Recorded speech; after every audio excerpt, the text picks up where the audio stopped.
I did notice there was a trend recently though to put composite in PETG.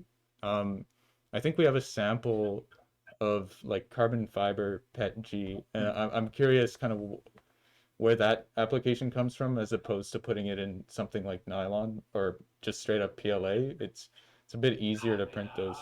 We're just trying stuff and just to see what hits, man. I think we're Yeah, just what trying to sticks? Yeah. make everything together and see what happens. We're doing that in our lab. I mean, we're mixing all kinds of stuff together into our filament makers to see what happens.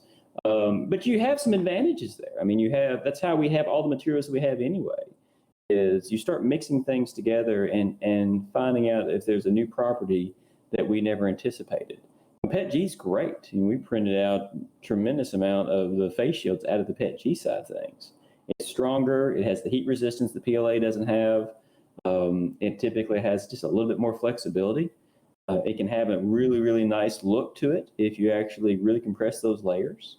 So adding in a stiffening agent, like a carbon fiber component to it to increase resistance, or maybe even make it more of a hard material, maybe increase its tensile strength just a little bit, it just gives it that extra bump.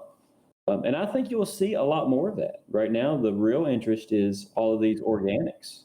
And we're trying to throw hemp into PLA. We're trying to throw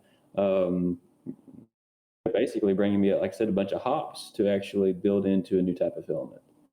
So I think it's just the fact that, hey, we got this material, and much like the rest of the plastics industry, we're turning it into a new process to say it's got some kind of little attribute that's a little bit different than everything else, and let's see what it does.